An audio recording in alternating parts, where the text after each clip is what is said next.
What's up, Detailers Daily? This podcast is brought to you by our mates at Autofiber Australia, so providing the world's finest microfiber right here in Australia. As a professional detailer, it's so important not only to use real high quality products, but also real fine quality towels as well. I never thought too much into the microfiber, but once I started using and to test out the Autofiber range, I really noticed the difference in efficiency and I'm getting better results, and the towels last way longer. The Scrub Ninjas, coating applicators, drying towels are just some of the products I use, and they're well worth the money. So make an order today and use the code 15DDUP and get 15% off, and they'll even throw in a free product. So head over to autofiber.com.au or check them out on Instagram, Autofiber Australia. Thanks. Welcome to the Detailing Down Under podcast, the place for everything auto detailing in Australia right now. Here's your host, Dale Guthrie.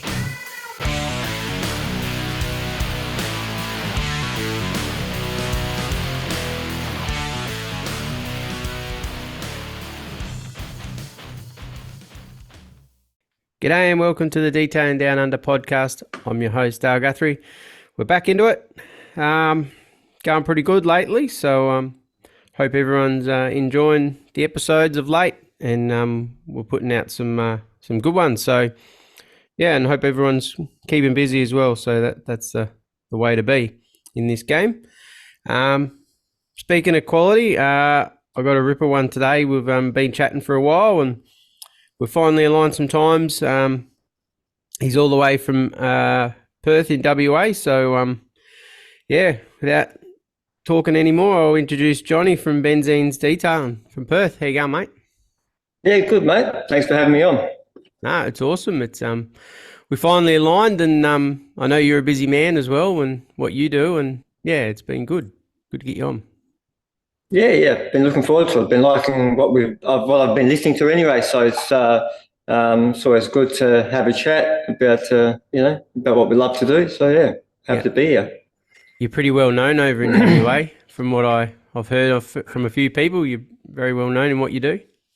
Yeah, I hope it's all good stuff. No, it is. I think probably from when I spotted you, like we were just talking about before, like the way like we always talk about shop setups and how clean it is, and yeah, your photos and shop it stood out online there when I was looking one day, and I'm like, far out, who's this bloke? And yeah, I had a chat to a couple others over there, and yeah, they definitely knew of you, and yeah, you're pretty well known. Oh, so cool. It's good. No, it's always nice to know that you're appreciated by your peers as well, I suppose. Yeah, absolutely. So you've been around a bit, Johnny. You've been detailing for a while, no doubt. Yeah. Look, I mean, I've been here in Rangara in this workshop for about I'll be coming on 9 to 10 years now.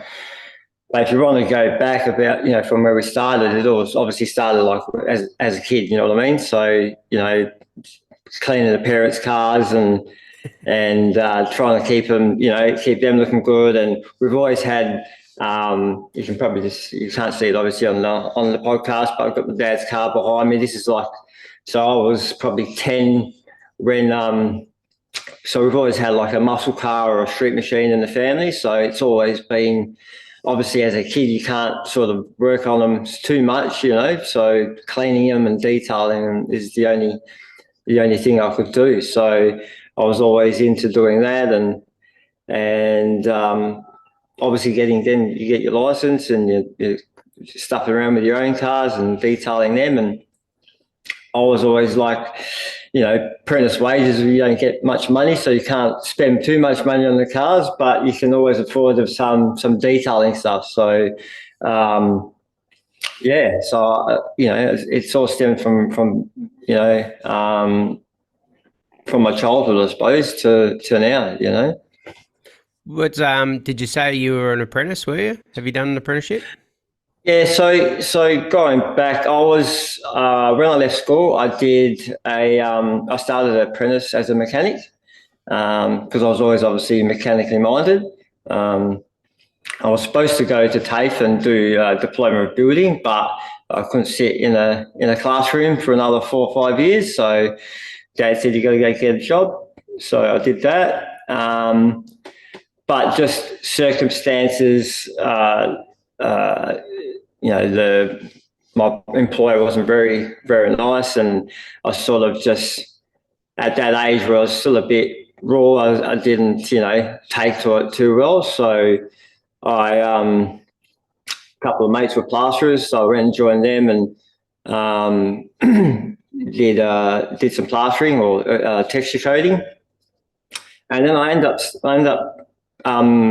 doing that for about 4 or 5 years, and it was getting to the point where I was going to get married and I needed to buy a house, so I needed to find a job that because that was all subcontracting. It was hard to get loans and stuff like that. So another mate of mine was working at a furniture company, actually just around the corner from where I am now, and I just started fresh again. I went into the dispatch of this furniture company. They made Australian-made furniture. Then we just worked my way up. I ended up being, to cut a long story short there, I went from being in the dispatch to, in the middle of that, I shouldn't leave out, I had cancer. So I was in dispatch there. I had cancer, which hit me for a 6 for about a year. That was about 2006. And then because I wasn't physically probably well enough to go back into the dispatch side where we were physically lifting tables and doing a lot of physical work, they just threw me upstairs, answering phones and doing some clerical work until I got back to some full strength. But I just grew from there. I ended up, 2 or 3 years later, I ended up running the whole international division of the company. So I was flying to China every 6 weeks, and just managing the logistics and all the product development for our international program. So yeah, I did that for a few years, and then the reason you probably say furniture and cars is like a bit, bit left field, but it was more of the people around that business. They all became like family. They were really close. My mate was working there. My boss ended up, christening my daughter and stuff. So it was a bit of a family, and I learned a lot there on the business side of things, which has really helped me on, when I was coming into my own. So it just got to the point where, because I'm not passionate about furniture or anything like that, I started to think, I'm still probably early 30s at this point. If I want to do something for myself, I've probably got to make some moves now. And because I was in logistics, and obviously I'm into cars, the dollar was good back then. A lot of people were importing cars from the States and stuff.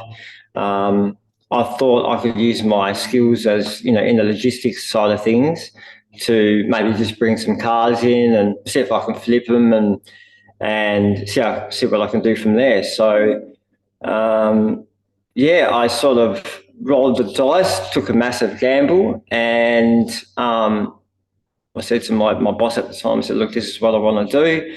And he gave me his blessing to sort of look, it's something you're obviously passionate about.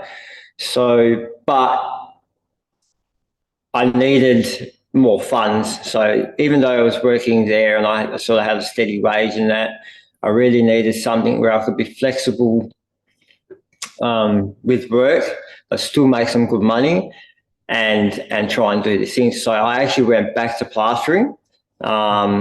And then I sort of subcontracted for a bit, and then I just said I ran my own business.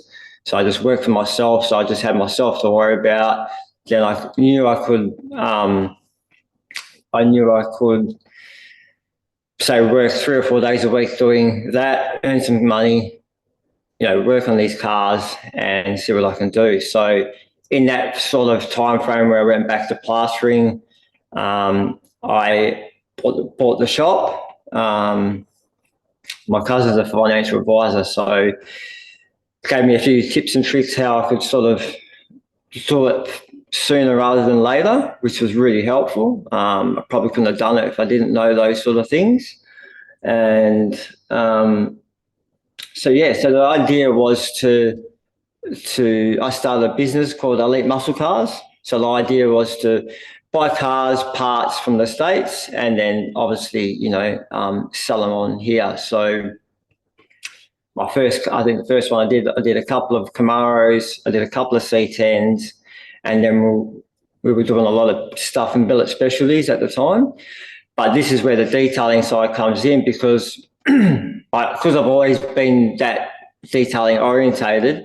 I guess I wanted to incorporate detailing into that side of the business, because there's always going to be gaps where you would have nothing to do. So I thought I'd just be a good bit of a side business where it could sort of pay some bills as well, help pay for the workshop, and then get me off the plastering tools faster. So I started that, and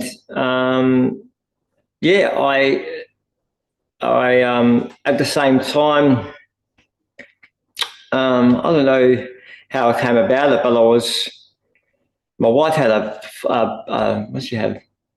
black Ford Territory at the time, and I was just researching paint protection stuff, and I came across the Swiss Wax products, and I got talking to Terry down here, the distributor, and I started to think. I just wanted some product for the car, because not that car, because that car got destroyed because where she was parking it, there's tree sap and all that, and I just wanted to put something on it, and then I just started delving a bit more into that detailing side of things, and at the same, I'm still doing the Elite Muscle Car stuff, and I thought, they did training. Swiss Wax offered training here, and I thought, it was quite an investment. I thought, well, you know what, if I'm going to do something, properly, I'll invest straight off the bat. I'll just go in there hard and invest my time and money into that. So I did the training, and obviously I'm still not doing it full time at this point, but it didn't take long because we were doing obviously we had these Camaros and these American muscle cars. I'm detailing them, and we're showing it. It's going hand in hand now, and everyone's sort of seeing it. So it didn't take long for the detailing side to start. And I thought, hang on a second, this is actually getting bigger than the muscle car, the parts and the muscle car thing. And at the same time, the dollar was going the opposite way. So it was getting harder to buy cars from the States. Parts were becoming more expensive. And then I thought, maybe we'll just get into the restoration side of things. So once I'd done a few American cars, I thought I'll do some Aussie cars. So I bought a couple of Aussie cars from actually South Australia, from where you are. I bought a couple of Holdens and did them up and sold them on. And the last one I bought was a HT Premier. And I can say it. Yeah, it sort of sat in the workshop because I got too busy with the detailing. So it got to the point the detailing took over, and I thought, well, if the detailing, if that muscle car side of the business is going to fall off, then I probably should start something new for the detailing, and that's where Benzenes sort of started. From there. Sorry, that's a long-winded answer or approach to how we come about, but yeah, it all sort of stemmed from one business to another. So wow, there's a fair bit to unpack in all that. There's a bit going on. So So we'll touch back just on the cancer side of things. So that wouldn't, yeah, like you said, would have knocked you for six at that age. Yeah. I was 20. I think I was about 25. Yep. So I just got married. Yeah, and we were probably married a year, and just had some pain in the side of my tongue, and just thought it was an ulcer, and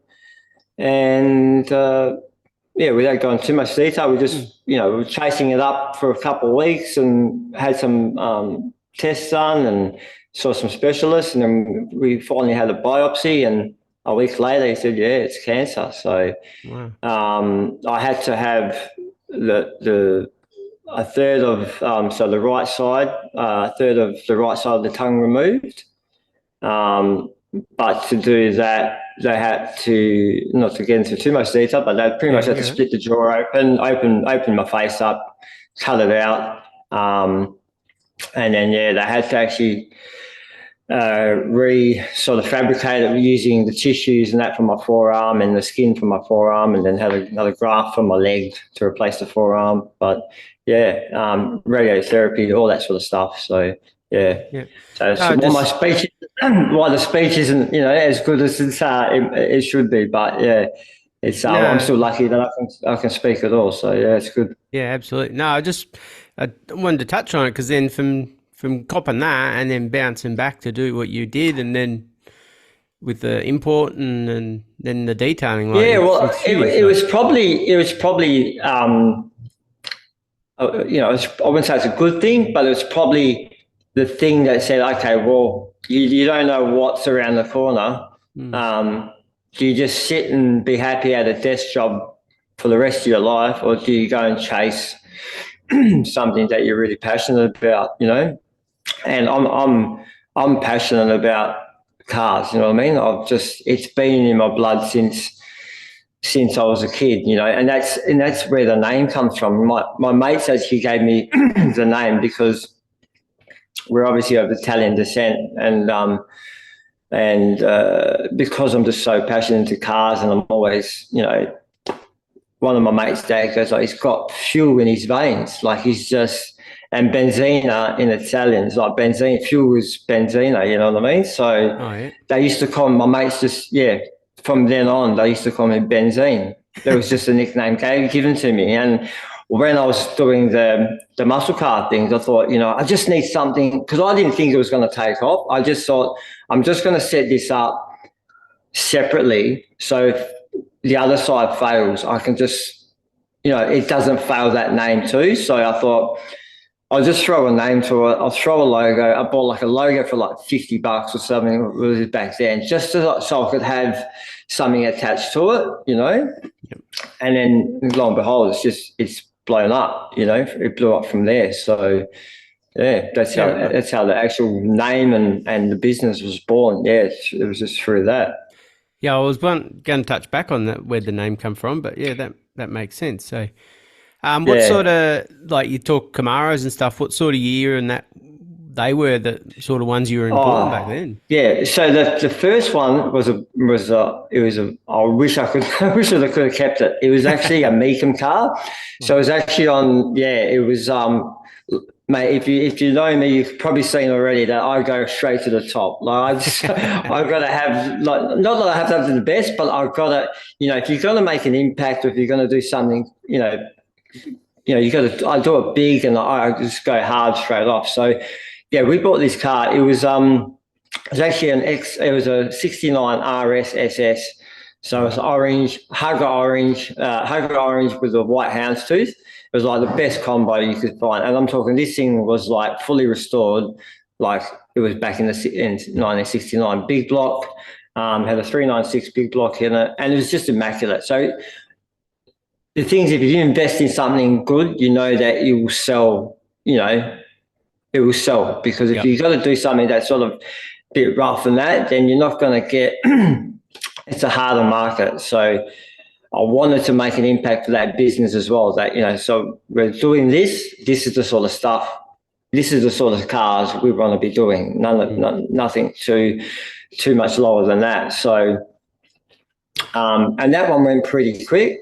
And then I thought, okay, so we did, the next one was a 68 black, tuxedo black on black 68 SS. And that, when we got that one in, that was the time I started the detailing thing. So that essentially was my first car that I fully did a full paint correction, detail, everything to it. So it was like, and it happened to be black as well. So it was definitely a good learning curve. It was a good car to start on too. So yeah. Did you yeah? Did you just Yeah, go. self taught yourself, or how'd you learn how to polish?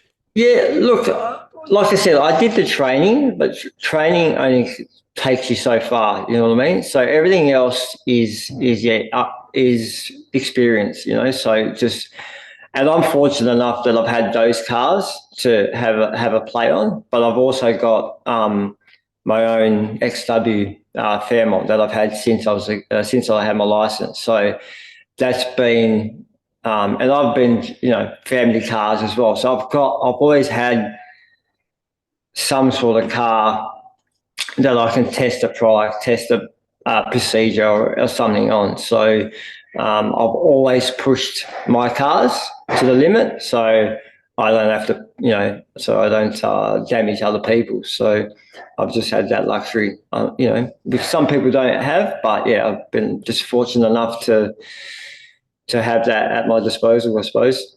No, that's pretty handy, and that's what I was always going to say. Like, you seem to attract them sort of cars into your shop. So Yeah. is that's what you want to focus on rather than the new car market as much?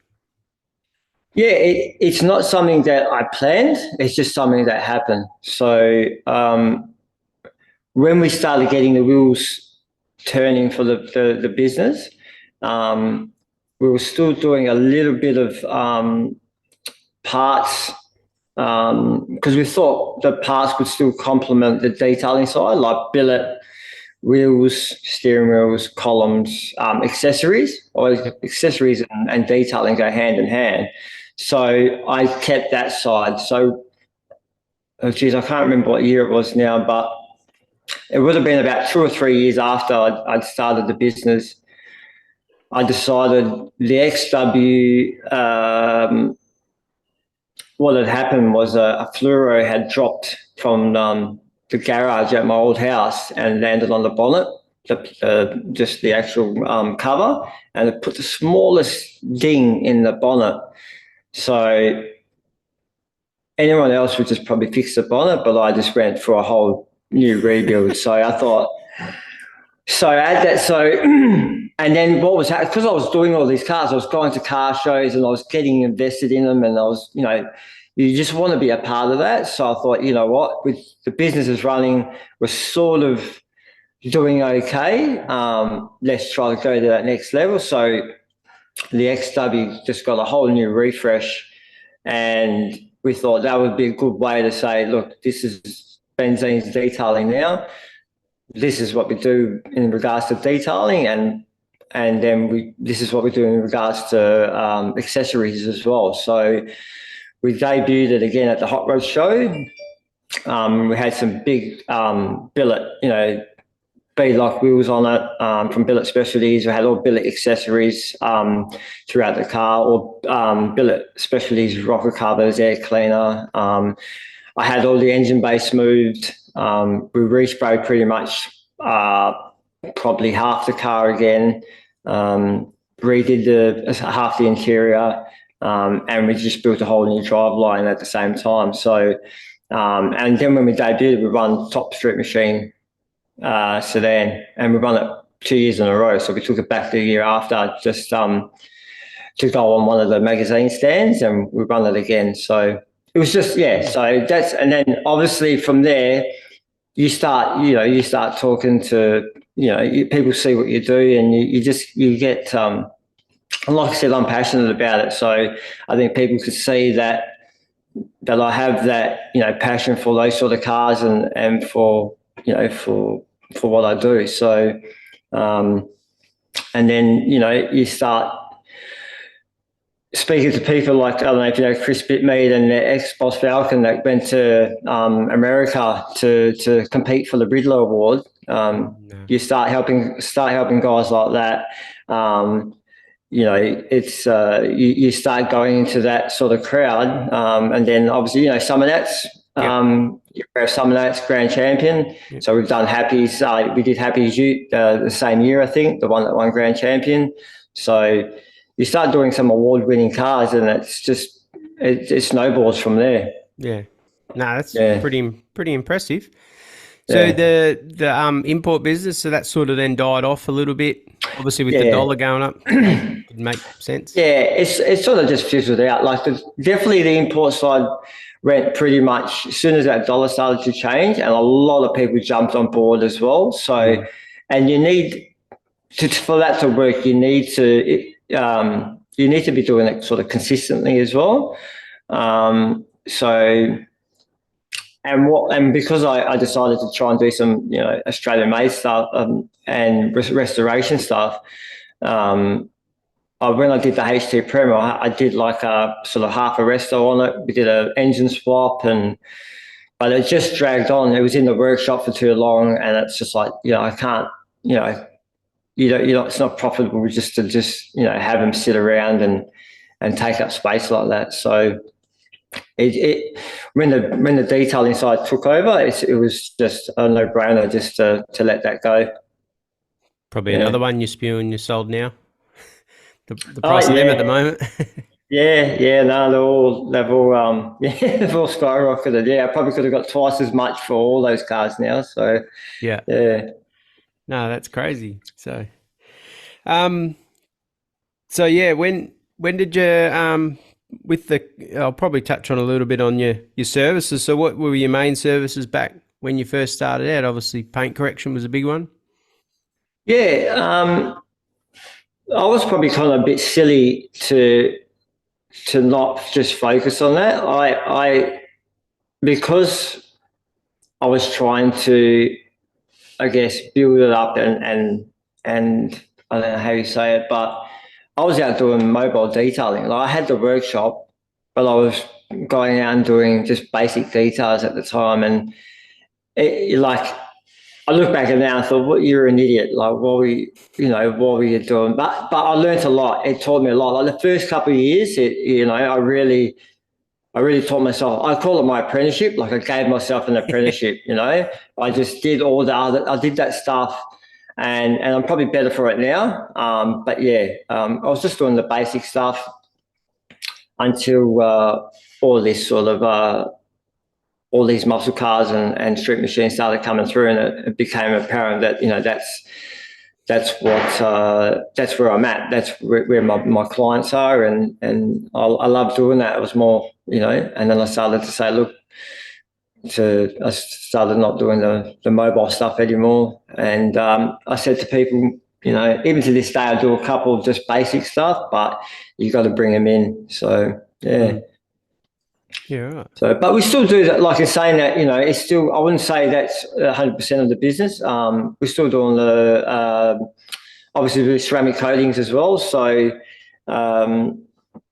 because all these guys that have got these cars have still got daily drivers and stuff that they want, paint protected and looked after. So, I wouldn't say the street machine side takes up 100% of the business. It's still sort of 50-50, with ceramic coatings and paint protection jobs.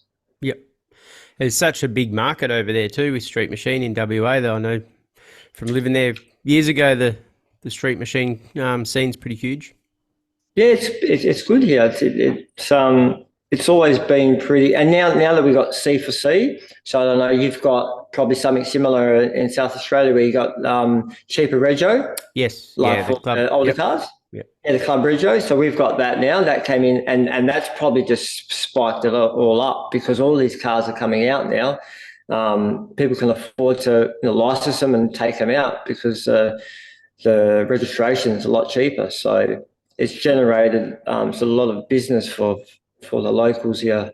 Yeah, I think they moved it from 30 years down to 25 years now. So like a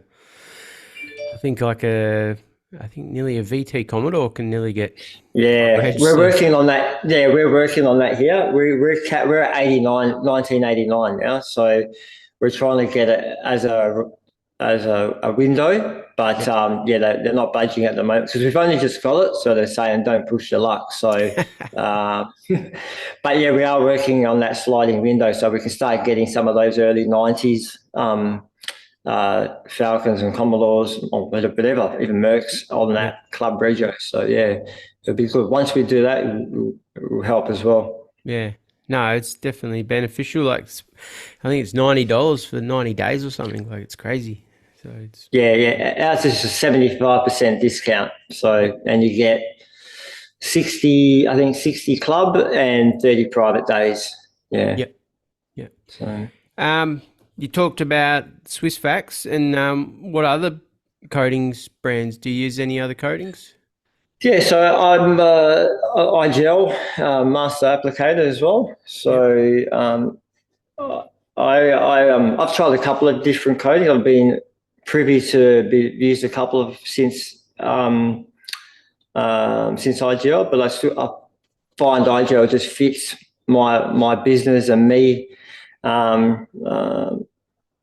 good, I suppose. Yeah, it just fits the way I do things, and there's good support from the suppliers as well. So with everything, marketing and just backup and all that sort of stuff. So yeah. So yeah. no. I had Eamon on from IGL last week.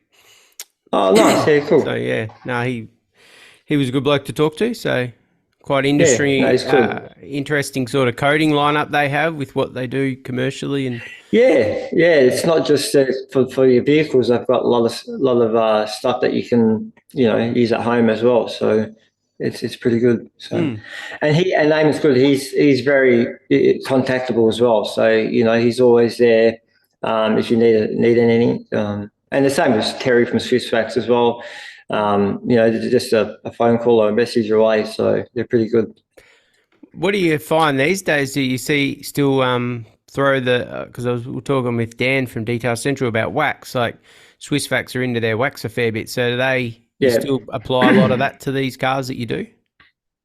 Yeah. Look, I don't sort of push it back, the onus back on the customer, but I just sort of educate them on both and sort of let them decide finally, but I sort of guide them as well. So I like to think, I mean, I use the wax on my XW, like my car, but I'll use coatings obviously on the daily. So I think because some of the cars we're doing, especially for shows, they get machine polished regularly. You know what I mean? Not necessarily paint corrected, but customers like to refresh them. You know what I mean? So if we're putting coatings on it, it's harder to do that. Because you can't be once you're coated. You don't want to be stripping it back every 18 months so you can recoat it and take it to a car show. So and they're so that's how I sort of push it to my customers. If especially if they're wiping it, if they're not washing it or maintaining it right, so we do a lot of wax on that sort of stuff. But yeah, more. Some people insist that they want the coating, and for good reason. They know exactly how they're going to use their car and why they want it on there, and for that, I'll always say yes, definitely, let's do it. But yeah, like I said, I always try and educate the customers on both, and we sort of just find the best solution for them Yeah. and their car. But generally, yeah, we'll still wax the older stuff, but more the small modern stuff, we'll probably push the coating. So yeah. No, nice. Yeah, I always wondered that. So you've always been on your own. You haven't had any employees. You're a one man Yeah, band. no, yeah, I'm on my own. Which is challenging because we're sort of probably the last 2 or 3 years. It's been I think not a day goes by where I think, should I employ someone, because it's just, it's full on. So I'm the sort of guy who likes to try and please everyone. So it's very hard to say no. Um, but we've sort of got really understandable customers, and most of them are happy to wait. There's pretty lengthy waiting times now. So it'd be nice to have someone to help with some of the smaller stuff, but yeah, just finding the right person is very hard. Absolutely. Do you just do like Monday to Fridays, or are you sort of like 7 days a week sort of person, or not? Look, I'll do Monday to Friday, is guaranteed. Saturday mornings, I'm generally in, like maybe just to do some overflow or something like that. If it's a particular event's coming up, then my times can change dramatically. So I will change them based on knowing what's coming up. So if I know we've got the Hot Rod Show or something coming up, then I will know that maybe that's going to be more like a 7 days sort of thing. So, and it doesn't bother me. I don't mind doing the extra hours as long as I know in advance what it is. I don't like doing them when it's dropped on me at the last minute. So, but yeah, generally, yeah, I'm Monday to Friday, and Saturday mornings, most weekends. So Yeah. Saturday morning's good because because we do a lot of those street, people can't get them out to us during the week. So some of them just take a drive. We've got a coffee shop here. They'll have a coffee, we'll have a chat, we'll go through the car, and then we'll book a time, for later on in the year. So it's always handy. I always try and push, because I am one man. It's hard to speak to everyone during the day, and not get work done. So I'll always send them a text and say, look, just give me to the end of the day, or if you want a quote, just bring it in. Just give me a heads up, just so I can plan for it. So I'm aware of when they're coming in. Yeah, I noticed. Yeah, when you're polishing all day, it is hard to get a break and try and chat on the phone, compared to when you're sort of coating your car. That's sort of when I do some of my calls. Making much noise then. So yeah. nice. What's the Have you got many other details around you where you are? It was at Wangara, wasn't it? Yeah. You know what? I couldn't even tell who is close to me here. I don't really. Yeah, I'm not too sure. There probably is. There's probably heaps. I don't know. Yeah, I'm not sure. I think there's one down near. We've got the car yards aren't far, and I think there's one down there. I only know that because someone mentioned it to me the other day. But yeah, other than your basic stuff, your other car washes and your everyday stuff. Yeah, I'm not too sure who else is around. Probably Malaga is probably the next. That's a 15-minute drive, sort of south from here, sort of southeast. And then your next one's in Aussie Park, which is probably another 15, 20 minutes south as well. So yeah. Well, sounds like you just stay in your own lane and worry about what you do. Yeah, I've always said that to the other detailers I speak to. I just like staying, staying in my own little. I feel like I'm in my own little, zone, or my own little corner of the room, so to speak. So I just keep to myself and do what I got to do. Yeah. So behind you're in the shop at the moment. So that I always say, I'm pretty cool shop. So you've decked yours out it's all white and it's all very clean looking. Yeah. So this is probably when we first did it. It didn't look like this. It was pretty basic. Always had the epoxy floor, and then we did have a two-poster just right behind me there, and it just took up too much room. So we got rid of that when we did the mez. So we did the mez about 3 or 4 years ago. And that was just to get some floor space back, because you've got, all your stacking shelves and, because we do a lot of car parts and stuff, I've got work benches. So we've put all that upstairs so we can just have full as much space as we can on the floor. And then that gave us the ability to put some lights up top and obviously on the ceiling here and some lights around. But I think, like most places, even cars, and yourself, you evolve. Like, I've been here 9 years, so I evolved as a detailer. The cars we work on evolve, and the workshop needs to do that too. So we're probably planning another refresh in the next probably 6 months, and that's going to probably include a scissor lift. I've been putting it off for too long now, and knees are getting a bit sore. So I've got to put something in to help me there and to help with the undercarriages, because at the moment I'm just using another hoist for when we do the undercarriages. But I want to have my own in here. So so we'll probably do that, and I'm looking at just some. The lights are good, but I think, to be honest, I like some. They're good for this display, but I actually like using my little scan grip when I'm correcting. So these ones do work good for that, but I want to do something a bit more, I guess, that helps a bit better with that sort of side of things too. So yeah. No, nice. I noticed, because your light's on the wall behind you, mine are very similar, but I find I don't have enough light down the side of the wall, like lower. So that's sort of why I still wear a headlamp just for correction and stuff. So yeah. These ones to the right, they're not as. I don't know if you can see the ones at the back there. They're actually quite heaps more powerful than these ones here, and they're quite good, but they only run down one side. So that's why in the next build we're going to put some on the opposite side as well. So we're probably going to have to hang them down because we don't want to intrude to. Because it's good to see the cars from above too when we're on the mez. Yeah. So we don't want to try to. We don't want to block your view. Block that view. So yeah.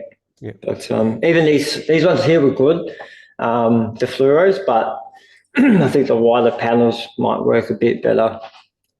Yeah. No, nice. Yeah. It's good that you mentioned the scissor lifts. So they're quite popular, and I think we hear that a lot. Once you get one, you'll probably never look back. You wish you had years ago. Yeah. I've been putting it back for so long. Had to spend some money on some other stuff recently, so it's just it's always one of those things. You go, that one can wait, then that one can wait, but can't wait much longer, I think, or else I'll be having knee operations soon. Yeah. All right. Yeah. No, you definitely. I'm the same, actually. I wish I had one. So yeah. Probably one of my other questions: is there anything that we could improve our industry? I know you might not focus on it too much, but have you noticed much in your time in what's changed or what needs to change? Look, I agree with what's been said recently in regards to training. I think training is one thing, but it's always easy to say training is something that we should be looking at, but implementing it's another thing. So I think, we probably need to look at how we can implement training, whether it's via TAFE, as a course at TAFE, or does it link onto like a painting apprenticeship, spray painting apprenticeships or something like that, So because,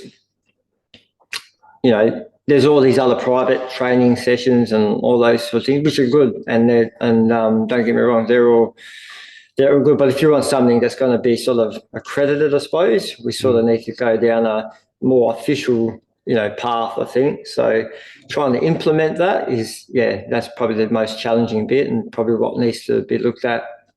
Yeah. No, I agree there.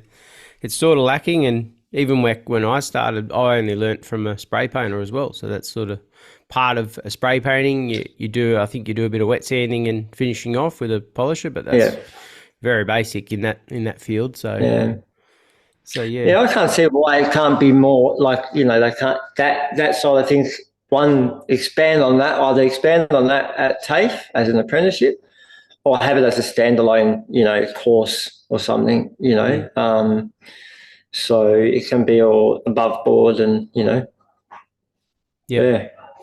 Do you still use a rotary? Are you much into that with your? Yeah. Look, I mean, I've always used look. I'm not one of those guys that says I'm a rotary guy. I'm not. The DA is probably always my go-to, but I think there's a purpose for it in specific jobs. Yeah. So my son will come in today, and he's going to be helping, and I'll start him on that too. So he gets to. It's like driving a manual car, isn't it? It's like you got to make sure they can drive the hard one first, and then do the easy one later. So yeah, I definitely use it.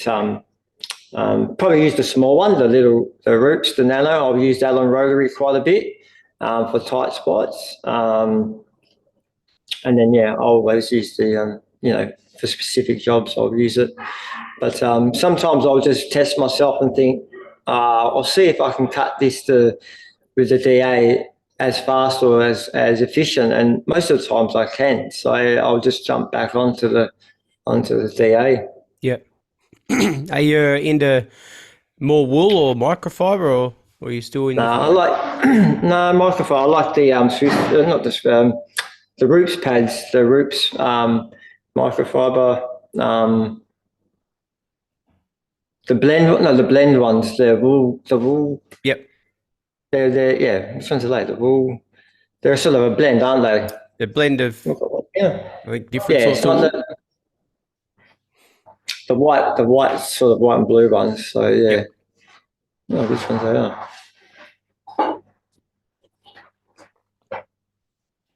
These ones.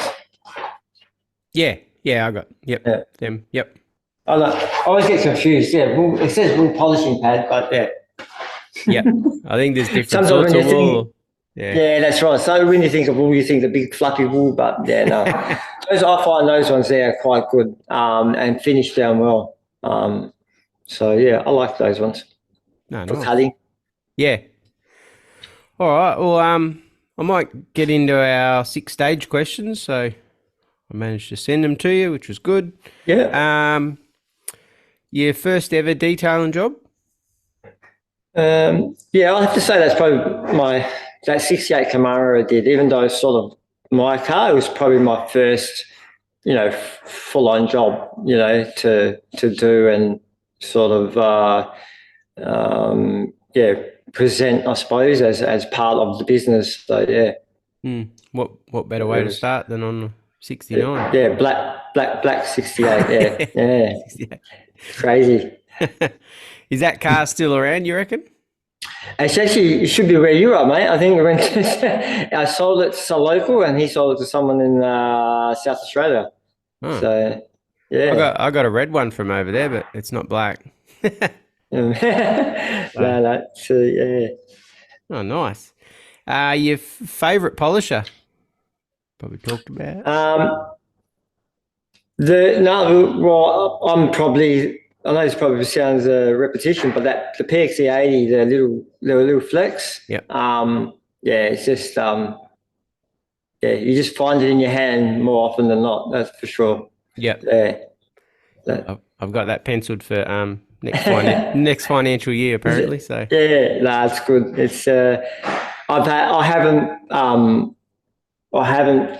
got the Roops corded one.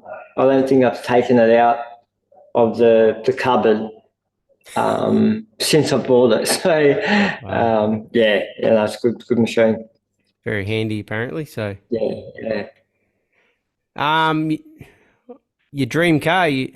What's your dream car? You've probably already got it still.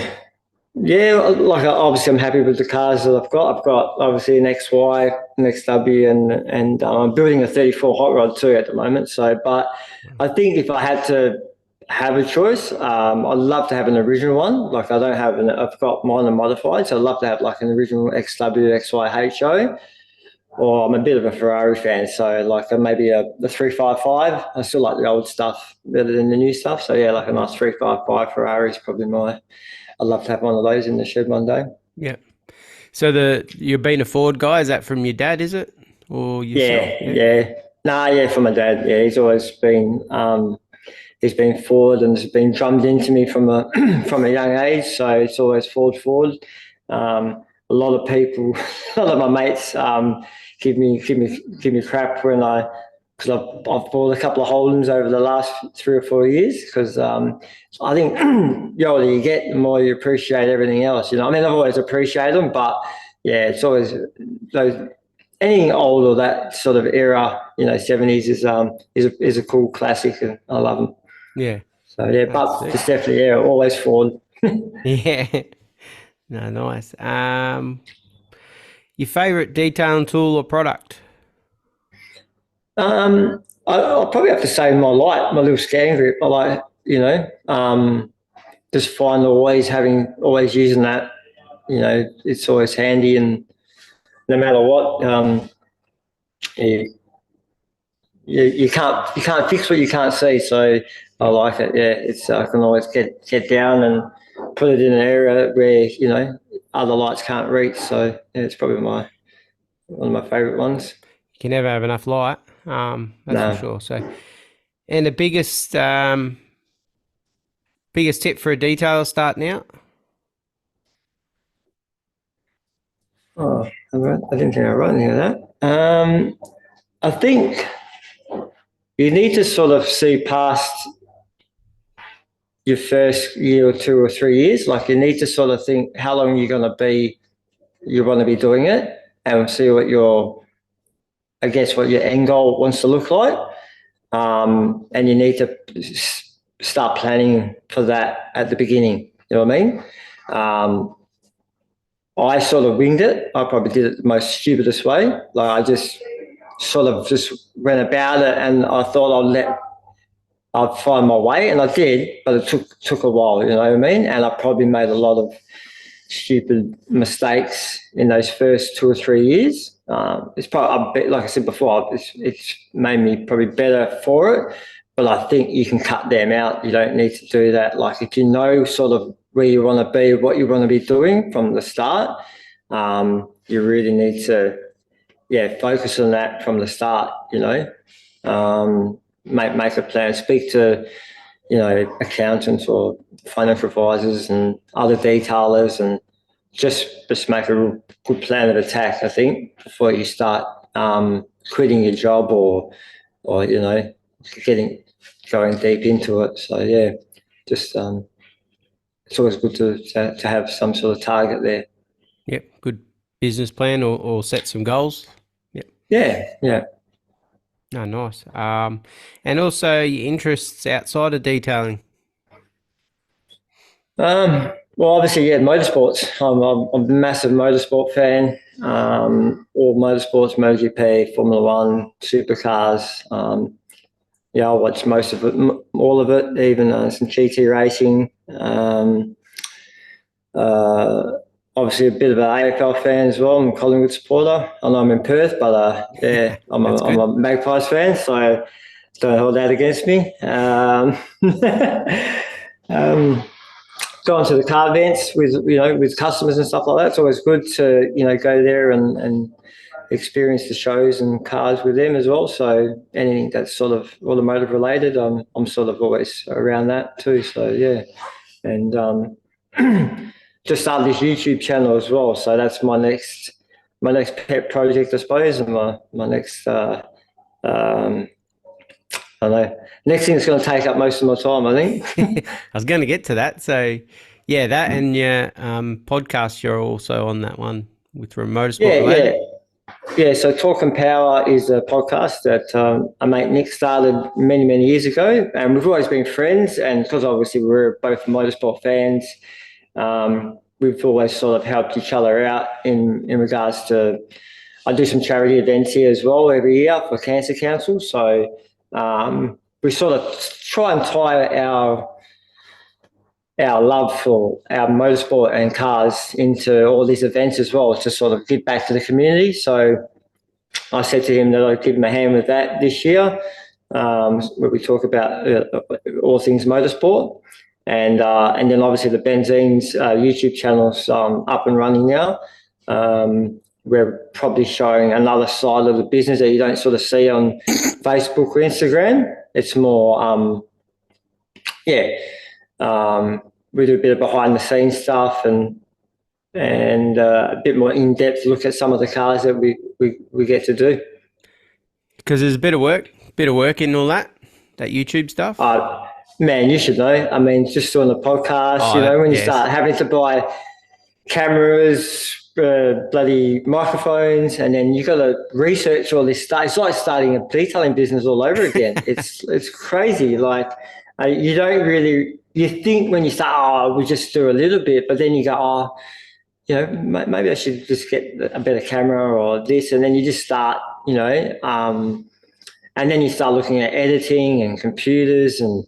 Man, it's a big thing.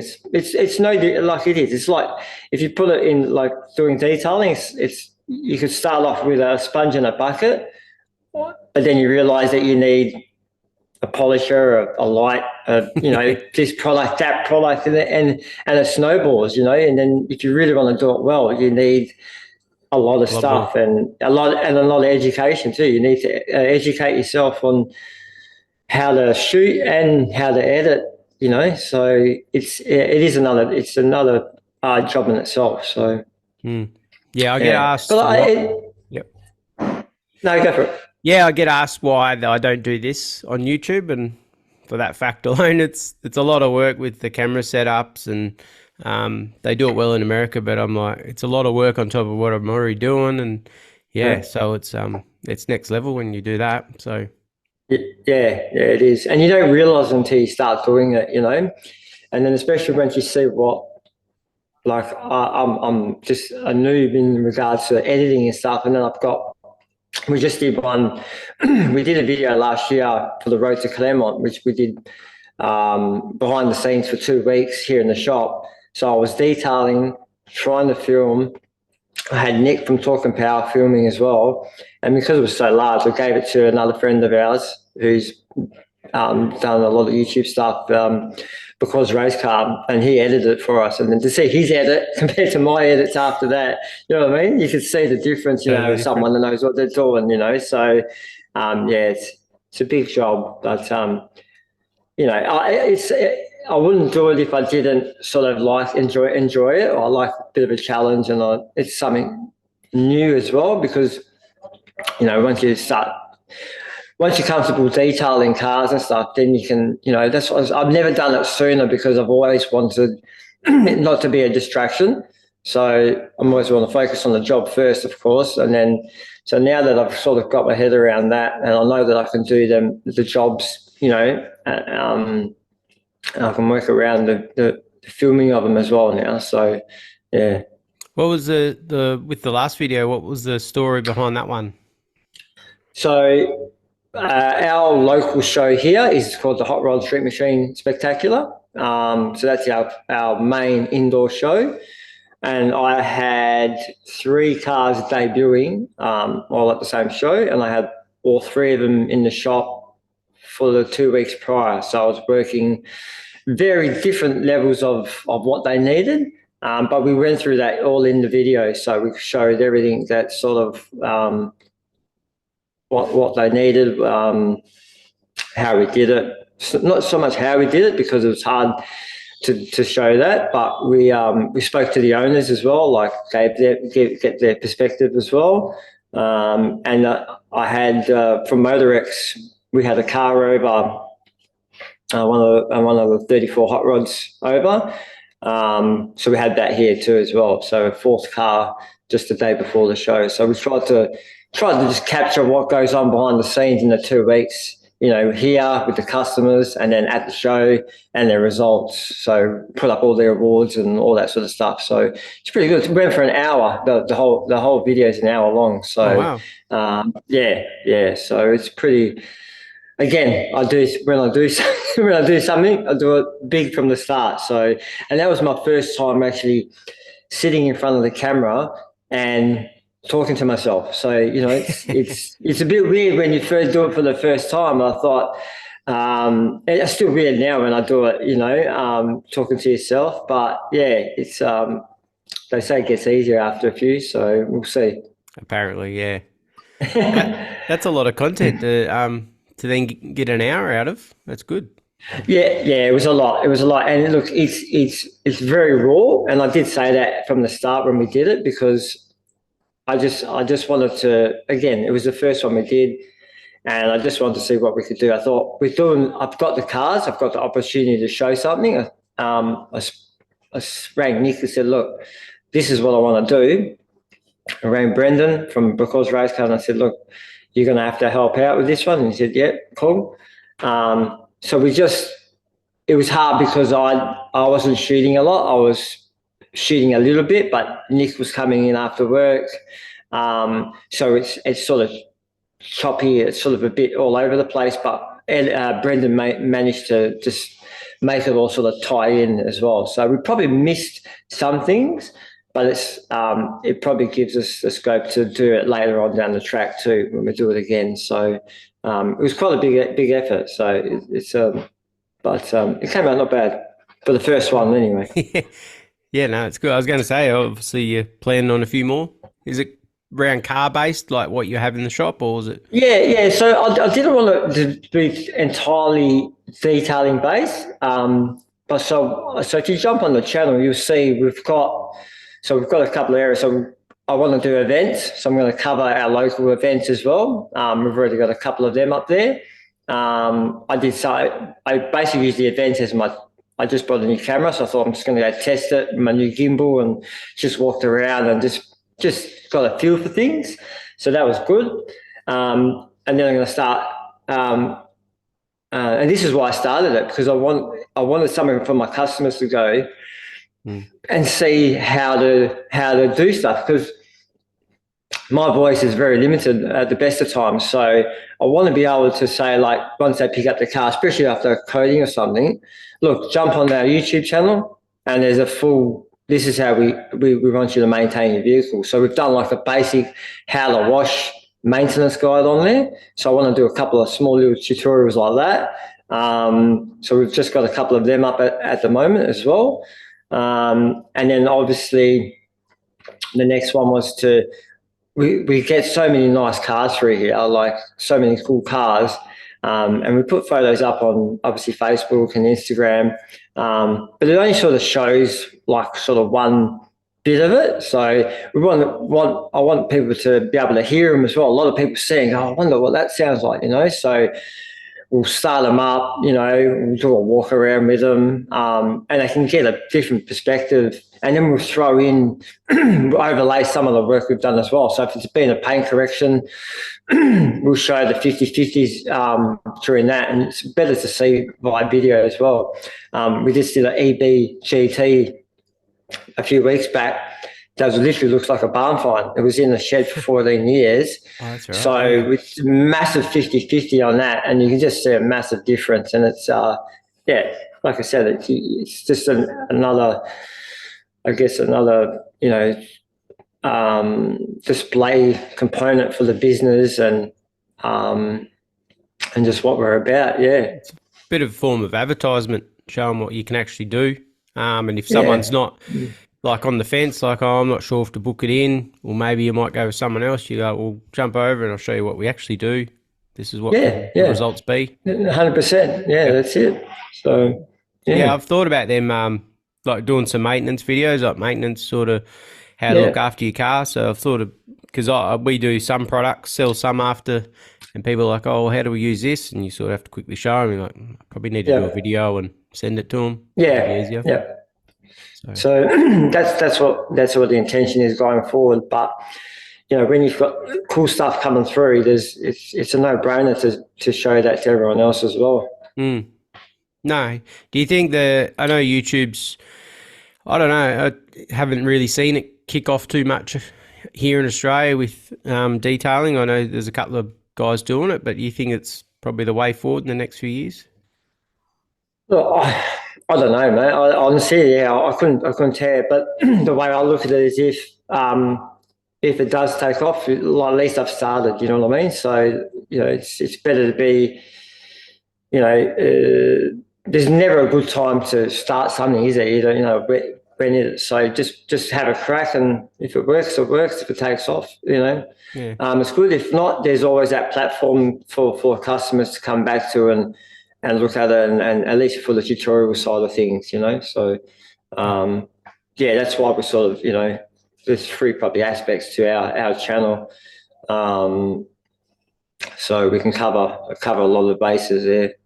So, No, but that's I hope it takes off. I don't know. I just know there's a lot of work involved. That's all. Even back in the It day is, when I used to yeah. make videos, it's like far out. Need a lot of content to Yeah, produce. it is. It's so many minutes. It is. Yeah, it is. All right. Yeah. Oh, we might wrap it up, but yeah, no, it's been a good chat. So No worries, mate. thanks for making the time. What do you got on today there?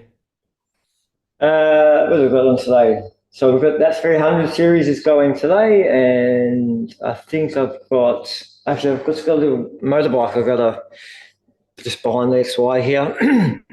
I've got to get onto that. So it's just some Ducati Classic that we're doing. Done a couple of times, and that's it for today. Yeah. No, Get the young boy in here, get him start polishing the XY, so he can start learning a few things. Hopefully, he can help me out in the future. You're gonna start him young. Yeah, that's it. Yeah. No, nice. All right, we'll wrap it up, and Oh, thanks for awesome. your time. And how can anyone contact you, mate? I'm on Insta, Facebook,